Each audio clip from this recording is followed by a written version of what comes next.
Good afternoon. I'd like to make an important announcement today in our work to get every American vaccinated and protected from the Delta virus, the Delta variant of COVID-19. I just got a monthly briefing from my COVID team, and here's the latest data that confirms that we're still in a pandemic of the unvaccinated. While we're starting to see initial signs that cases may be declining in a few places, cases are still rising, especially among the unvaccinated. There are still 85 million Americans who are eligible to get vaccinated who remain unvaccinated and at real risk. Across the country, virtually all of the COVID-19 hospitalizations and deaths continue to be among the unvaccinated. In Alabama, more than 90% of the current hospitalizations are among the unvaccinated. In Texas, 95% of those in hospitals are unvaccinated. Right now, it's worse in states where overall vaccination rates are low. But let me be clear, even in states where the vaccination rate is high, the unvaccinated in those states are also at risk. And we're seeing cases rise as a result. Quite frankly, it's a tragedy. There are people who are dying and who will die who didn't have to. So please, if you haven't gotten vaccinated, do it now. Do it now. It could save your life, and it could save the lives of those you love. You know, and the good news is that more people are getting vaccinated. Overall, weekly new vaccinations are up more than 80% from where they were a month ago. While it can take up to 6 weeks to get fully protected after your first shot, this increased level of vaccination is going to provide results in the weeks ahead. Just remember, we have two key ways of protecting ourselves against COVID-19. One, safe, free, and effective vaccines. And two, masks. Vaccines are the best defense, but masks are extremely helpful as well. And for those who aren't eligible for the vaccine yet, children under the age of 12, masks are the best available protection for them and the adults around them. That's why we need to make sure children are wearing masks in school. Before I talk about the news related to vaccines, let me say a few words about masks and our children. Unfortunately, as we've seen throughout this pandemic, some politicians are trying to turn public safety measures, that is, children wearing masks in school, into political disputes for their own political gain. Some are even trying to take power away from local educators by banning masks in school. They're setting a dangerous tone. For example, last week at a school board meeting in Tennessee, protesters threatened doctors and nurses who were testifying making a case for masking children in schools. The intimidation and the threats we're seeing across the country are wrong. They're unacceptable. I've said before, this isn't about politics. It's about keeping our children safe. It's about taking on the virus together, united. I've made it clear that I'll stand with those who are trying to do the right thing. Last week, I called school superintendents in Florida and Arizona to thank them for doing the right thing and requiring masks in their schools.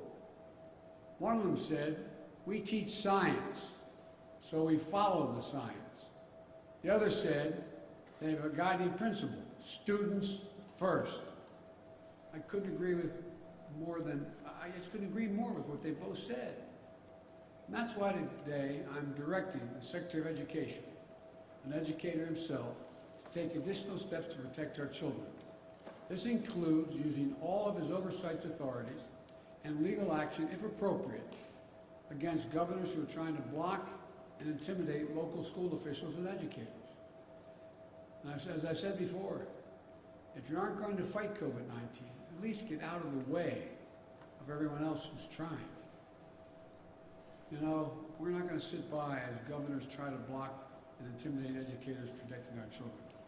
For example, if the governor wants to cut the pay of of a hardworking education leader who requires masks in the classroom, the money from the American Rescue Plan can be used to pay that person's salary, 100%. I'm going to say a lot more about children in schools next week, but as we head into the school year, remember this. The Centers for Disease Control and Prevention, the CDC, says masks are critical, especially for those who are not yet vaccinated, like our children under the age of 12. So let's put politics aside. Let's follow the educators and the scientists who know a lot more about how to teach our children and keep them safe than any politician. This administration is always going to take the side of our children. Next, I want to talk to those of you who can get vaccinated, but you haven't. The Delta variant is twice as transmissible as the Alpha variant. It's dangerous, and it continues to spread. Vaccines are the key to stopping it. We're making progress. Today, more than 90% of seniors have at least had one shot, and 70% of people over the age of 12 have gotten their first shot as well. That's good news, but we need to go faster. That's why I'm taking steps on vaccination requirements where I can. Already I've outlined vaccine requirements that are going to reach millions of Americans, federal workers and contractors, medical staff caring for our veterans at VA hospitals, and our active duty military reservists and National Guard. Today I'm announcing a new step. If you work in a nursing home and serve people on Medicare or Medicaid, you will also be required to get vaccinated. More than 130,000 residents in nursing homes have had, sadly, over the period of this virus, passed away. At the same time, vaccination rates among nursing home staff significantly trail the rest of the country. The studies show that highly vaccinated nursing home staff is associated with at least 30% less COVID-19 cases among long-term care residents. With this announcement, I'm using the power of the federal government as a payer of health care costs to ensure we reduce those risks to our most vulnerable seniors. These steps are all about keeping people safe and out of harm's way. If you walk into a government office building, you should know that federal workers are doing everything possible to keep you safe.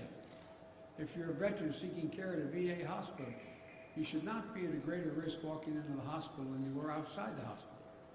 And now, if you visit, live, or work in a nursing home, you should not be at a high risk of contracting COVID from unvaccinated employees.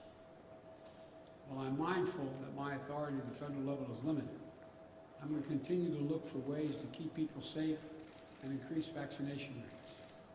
And I'm pleased to see the private sector stepping up as well.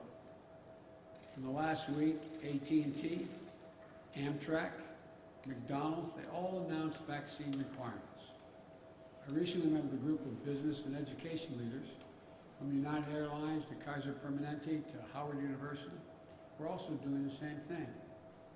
Over 200 health systems, more than 50 in the past 2 weeks, have announced vaccine requirements. Colleges and universities are requiring more than 5 million students to be vaccinated as they return to classes this fall. All of this makes a difference. The Wall Street Journal reported the share of job postings stating that new hires must be vaccinated has nearly doubled in the past month. Governors and mayors in California, Maryland, Massachusetts, New York, Oregon, and Washington have all announced vaccination requirements. So let's be clear. Vaccination requirements have been around for decades. Students, healthcare professionals, our troops are typically required to receive vaccines to prevent everything from polio to smallpox to measles to mumps to rubella. In fact, the reason most people in America don't worry about polio, smallpox, measles, mumps, and rubella today is because of vaccines. It only makes sense to require a vaccine that stops the spread of COVID-19. And it's time for others to step up. Employers have more power today to end this pandemic than they have ever had before. message is simple. Do the right thing for your employees, consumers, and your businesses.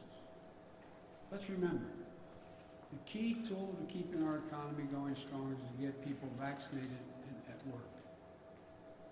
I know that I'll have your back. They should know I'll have their back, because I have the back of the states trying to do the right thing as well. For example, yesterday, I instructed the Federal Emergency Management Agency, FEMA, to extend full reimbursement through the end of the year to state deployments of National Guard in support of COVID-19 response. Nearly 18,000 National Guard members are supporting our response nationwide, from caring for patients to administering vaccines to running testing sites to distributing supplies.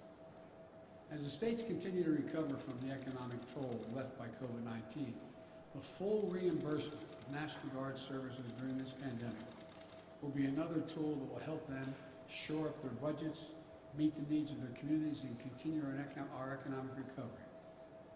These are the latest steps we're taking to get more people vaccinated. Next, I want to speak to all of you who are vaccinated. How should you be thinking about the moment we're in? First, know that you're highly protected against severe illness and death from COVID-19. Only a small fraction of people going to the hospital today are those who have been vaccinated.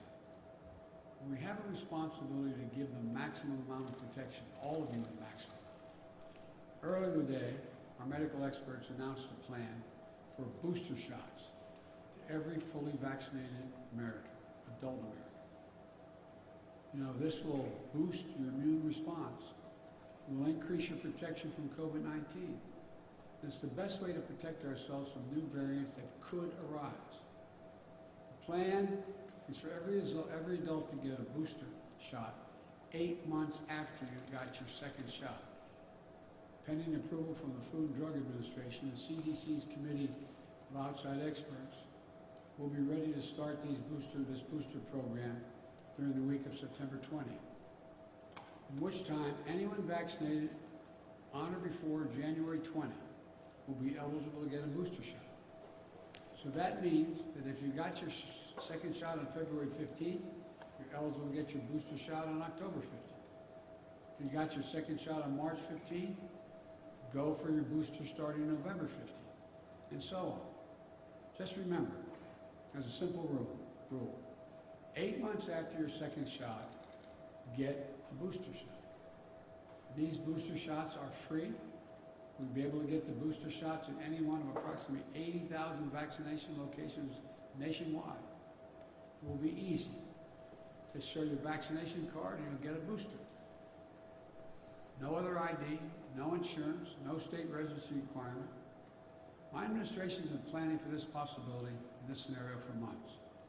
We purchased enough vaccine and vaccine supplies so that when your 8-month mark comes up, you'll be ready to get your vaccination free, a booster shot free, and we have it available. It will make you safer and for longer, and it will help us end the pandemic faster. Now, I know there's some world leaders who say America shouldn't get a third shot until other countries got their first shot. I disagree. We can take care of America and help the world at the same time. In June and July, America administered 50 million shots here in the United States, and we donated 100 million shots to other countries. That means that America has donated more vaccine to other countries than every other country in the world combined. During the coming months, fall and early winter, we expect to give out about 100,000 boosters, and the United States will donate more than 200 million additional doses to other countries. This will keep us on our way to meeting our pledge to more than 600 million vaccine donations, over $500 million. As I said before, we're going to be the arsenal of vaccines to beat this pandemic as we were the arsenal of democracy to win World War II. So let me conclude with this. The threat of the Delta virus remains real, but we are prepared. We have the tools. We can do this. To all those of you who are unvaccinated, please get vaccinated for yourself and for your loved ones, your neighborhood, for your community. And to the rest of America, this is no time to let our guard down. We just need to finish the job with science, with facts, and with confidence. And together, as the United States of America, we'll get this done. God bless you all, and may God protect our troops. Thank you. Evacuations are not finished by all means. We should ever recognize the Taliban.